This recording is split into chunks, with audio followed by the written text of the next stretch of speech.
recently, we had a chance to get a little more up close and personal with my good buddy, the Hulkster, and his thoughts regarding the XWF. So let's see what the big man had to say.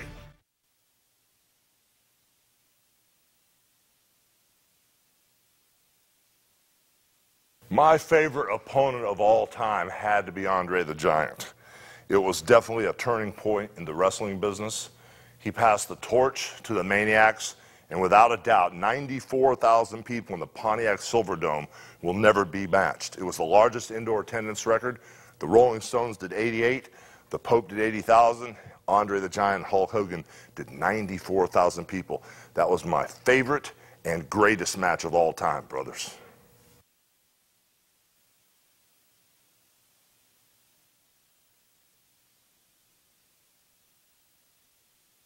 I first got involved with wrestling when I was a very, very small Hulkamaniac. I was probably 8 or 9 years old, and I was a big fan of wrestling. My dad took me to the Fort Homer Hesterly Armory in Tampa every Tuesday night. From that point on, I followed it through high school, got to meet some of the wrestlers, inquired about training with Hiro Matsuda, and then it just took off from there. That was my first encounter with professional wrestling as a very small little Hulkster. I was a major fan, guys.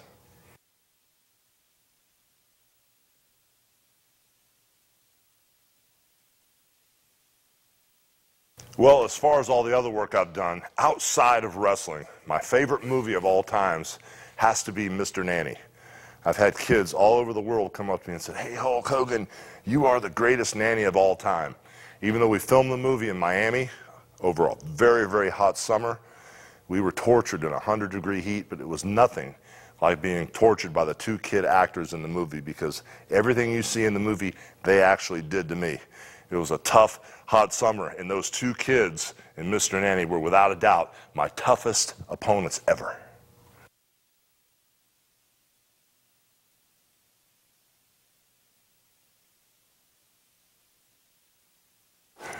Well, my VH1 reality show, Hogan Knows Best, is finally over. We're finally done filming. It's on TV right now, and it's all about Hulk Hogan and his family. My wife, Linda, my daughter, Brooke, and my son, Nick. We're a lot like the Osbournes, with all the love and support, but we're totally opposite of the Osbournes because I run a very tight ship. And at the end of the day, my wife is the boss. VH1, Hogan Knows Best, the greatest show on VH1.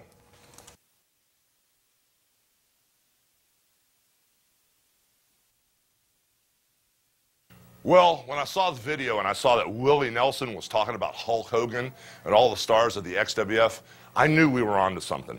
I mean, professional wrestling is something that's entwined in the American culture, and so is Willie Nelson. So when I found out that Willie Nelson was a fan of the XWF, I knew we were onto something. These lost episodes are going to freak all the maniacs out. And Willie Nelson, I want to play guitar with you someday, brother.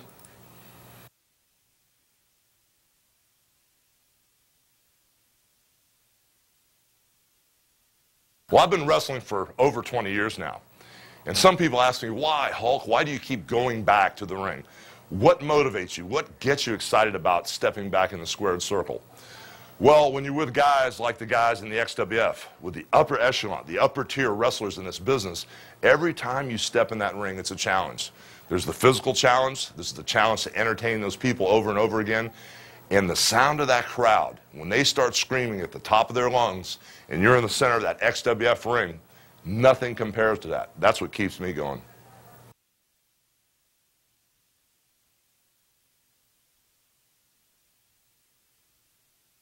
Well, I first got involved with the XWF when a good friend of mine, Brian Knobs, told me he was going to give people a choice.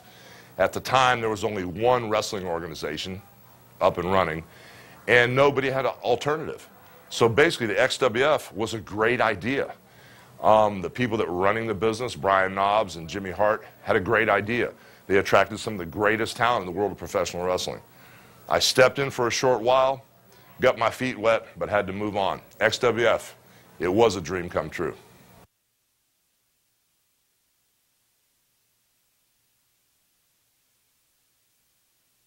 Well, the XWF should have made it to television. The XWF should have been on TV right now. When I first got involved, I met with some of the people that were backing the business, some of the people that had came to Brian Knobs that wanted to put the money up to keep the business going. But in my opinion, at the end of the day, you've got to walk the talk.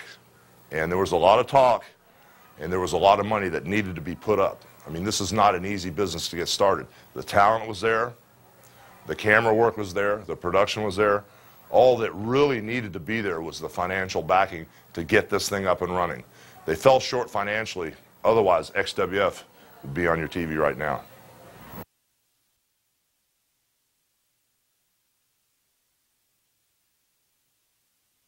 Well, I've been involved with several wrestling organizations over the years. And as far as being on the right track, the XWF definitely had the formula. It should have been something that was still alive today and for many years to come. It's a shame that the professional wrestling fans don't have several choices when it comes to choosing a different wrestling program. The XWF was a perfect format, perfect production, and they had the best talent in the world. It all went awry.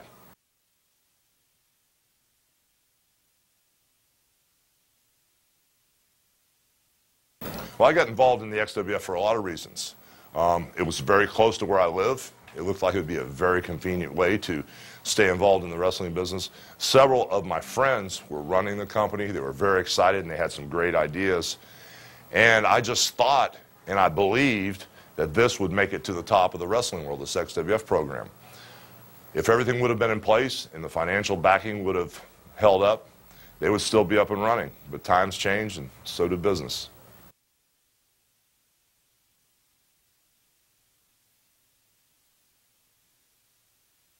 Well, by the time I had got in the ring with Curt Hennig, I knew I wasn't going to be long-term with the XWF. I had my son Nicholas with me, and we were having a great time watching the matches being taped. We were in Orlando, Florida, and all of a sudden my good buddy Curt Hennig came in the room with Brian Knobs and said, "What's wrong, Hogan? Are you scared? You afraid you still don't have it anymore?" I was fresh off knee surgery, and I was a little worried. But with Curt Hennig and Brian Knobs and my son Nick egging me on, I climbed in the ring.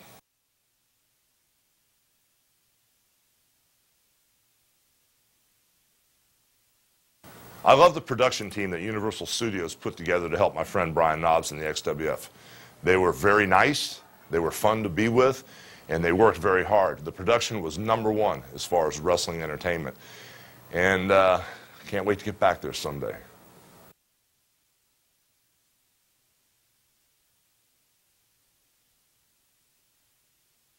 Well, I think my fondest memory of Curt Hennig and Hawk will always be in the dressing room with him. So many guys take this business very, very serious.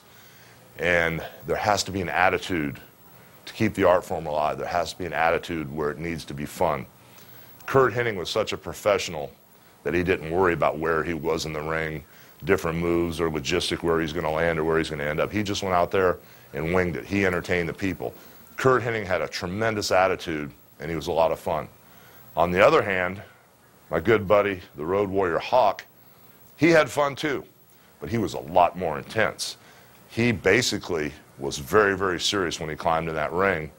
And when he got out, he turned into another fun-loving guy just like Curt Hennig. But my fondest memory has to be just being in the dressing room with those guys, because as you get older and you're not a child or an adult or a teenager, or you get more mature in this business, you know, in the twilight of your years, you know, things happen, business, and, you know, you get worried about stuff. But those guys always had a way in the dressing room to make you forget your daily problems and live for that moment, and that was entertaining the people and just being a wrestler. I miss those guys a lot, and I'll never forget those moments in the dressing room. Oh man, I hope you enjoyed this as much as I did. I think I'm ready to get back in the ring. Oh, only kidding, man. I'm Nasty Boy Brian Knobs, and I will be seeing you later.